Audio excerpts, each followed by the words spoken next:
क्या आपको पता है श्री बांके बिहारी जी हाथों में बांसुरी क्यों नहीं है और उनकी प्रकटने की कथा क्या है? तो आइए जानते हैं। श्री बांके बिहारी जी का प्राकट्य मार्गशीर्ष मास की शुक्ल पंचमी तिथि को बड़े धूमधाम से मनाया जाता है। वे स्वामी हरिदास जी के माध्यम से प्रकट हुए थे।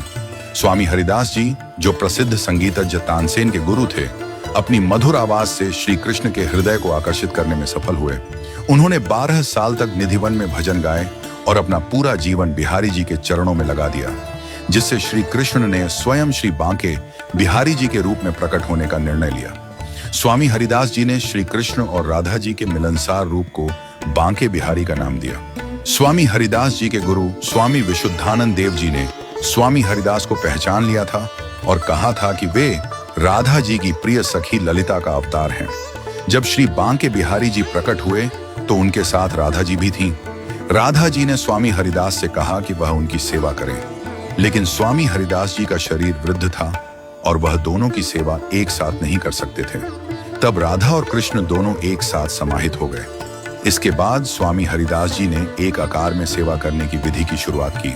अब बात करते हैं कि श्री बांके बिहारी जी के हाथ में बांसुरी क्यों नहीं है। इसके पीछे कारण यह है कि स्वामी हरिदास जी ने उन्हें एक बालक रूप में देखा और यह सोचा कि अगर श्री कृष्ण दिन भर बांसुरी बजाएंगे तो थक जाएंगे। इसलिए श्री बांके बिहारी जी केवल शरद पूर्णिमा के दिन ही बांसुरी धारण करते हैं। एक और रोचक तथ्य यह है कि बांके बिहारी जी के मंदिर में मंगला आरती नहीं होती। सामान्यतः भगवान के मंदिरों में सुबह सुबह मंगला आरती होती है, लेकिन बांके बिहारी जी के मंदिर में उन्हें जल्दी नहीं उठाया जाता। यह कहा जाता है कि रात को रासलीला करने के बाद भगवान को विश्राम दिया जाता है और इसलिए उन्हें सुबह जल्दी नहीं उठाया जाता। केवल जन्माष्टमी पर उनकी मंगला आरती की जाती है। आपने देखा होगा कि श्री बांके बिहारी जी का रूप त्रिभंग होता है, जिसका अर्थ है कि उनका शरीर कमर से टेढ़ा और चरणों से मुड़ा होता है। बांके का अर्थ है टेढ़ा और बिहारी का अर्थ है आनंद देने वाला। उनकी मूर्ति में एक विशेष आकर्षण होता है और इसे देखने के लिए भक्त बड़ी श्रद्धा से आते हैं। अक्षय तृतीया के दिन ही भक्तों को श्री बांके बिहारी जी के चरण कमलों के दर्शन होते हैं। इस दिन उनके पूरे शरीर के साथ साथ चरणों के दर्शन भी संभव होते हैं। मंदिर के गर्भगृह के सामने पर्दा लगा रहता है ताकि भक्तों की नजरें भगवान के चरणों से न टकरा जाएं।